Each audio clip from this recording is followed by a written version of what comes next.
এই শহরের যুবক যুবতী যারা একে অপরের সাথে বয়ফ্রেন্ড গার্লফ্রেন্ড কালচারে লিপ্ত আছে, এটাকে তারা হালাল মনে করে, কেউ হারামও মনে করে না। কত বড় সাহস দেখায়। আর রাস্তা দিয়ে আমরা হেঁটে গেলেও বয়ফ্রেন্ড গার্লফ্রেন্ড এসে আমাদেরকে সালাম দেয়, হুজুর আমাদের জন্য একটু দোয়া করে।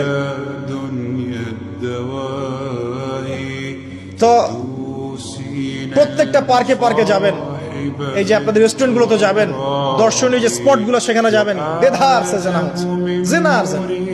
আমি এই যুগের কথাই বলছি। নবী সাল্লাল্লাহু আলাইহি ওয়াসাল্লাম বলছেন, আমাদের নবী বলছেন, আমার উম্মতের একটা অংশ, সবাই না, আমার উম্মতের একটা অংশ অবশ্যই জিনাকে হালাল করে নেবে, অবশ্যই মদকে হালাল করে নেবে, মদ পান করবে কিন্তু মদের নাম অন্য দিবে, এবং তারা গান বাজনা বাদ্যযন্ত্র নর্তকীদেরকে হালাল মনে করে নিবে। নবী সাল্লাল্লাহু আলাইহি ওয়াসাল্লাম বলেছেন, যখন সমাজে এরকম পাপ বাড়ে তখন সমাজে এমন সব রোগ ব্যাধি আসে যা আগে কখনো ছিল না।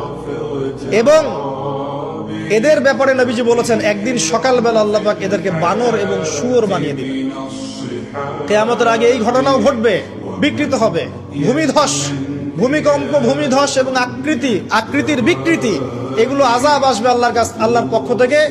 এই জেনা, এই ব্যভিচার, এই পরকীয়া, নোংরামি, অশ্লীলতার কারণে ঘরে ঘরে এগুলা বয়ফ্রেন্ড গার্লফ্রেন্ড কালচার। কেউ মনে করে না যে এগুলা হারাম, কেউ মনে করে না যে আমার এই যে সহপাঠী আমার গায়রে মাহরাম, এই গায়রে মাহরাম শব্দটাই নাই।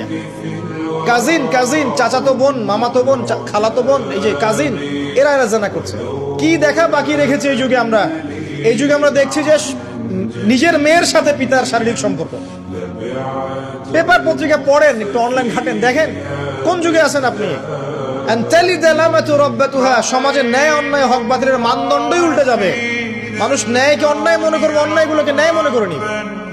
কোনো মানদণ্ড নাই, কোনো মানদণ্ড। আমাদের শহরের এই অবস্থা, শান্তিতে কিভাবে ঘুমাবেন আপনি? নিশ্চিন্তে থাকবেন কিভাবে? কখন যে আল্লাহর গজব চলে আসে। কোরআনে একটা আয়াত আছে, যখন আল্লাহ পাকের গজব আসবে তখন শুধু জালেমদের উপর খাস করে আসবে। আলেমদেরকে জিজ্ঞাসা করে, আলেম ওলামাদেরকে জিজ্ঞাসা করে, যখন আল্লাহর গজব আসবে জালেমদের উপরে শুধু খাস ভাবে আসবে না, সবার উপরে আসবে। আমি খুব ভালো মানুষ, ওয়াজ করছি, নসিহত করছি, পার পেয়ে যাবো এমন ভাবার সুযোগই নাই। আপনাকে আপনার সাধ্য মতো অন্যায়ের প্রতিবাদ করার চেষ্টা করতে হবে। লাতা'মুরুন্না বিল মা'রুফ, নবীজি বলছেন, অবশ্যই তোমরা সৎ কাজের আদেশ করো। ওয়ালা তানহাউন্না আনিল মুনকার, অবশ্যই অসৎ কাজে নিষেধ করো। আও লা ইউশিকান্নাল্লাহু আন ইয়াবআসা আলাইকুম ইকাবাম মিন, অন্যথায় আমি আশঙ্কা করি তোমাদের উপর আল্লাহর পক্ষ থেকে বিশাল গজব আসবে। সুম্মা তাদউনাহু, এরপর তোমরা সবাই আল্লাহর কাছে দোয়া করবে, আল্লাহ গজব সরিয়ে দাও।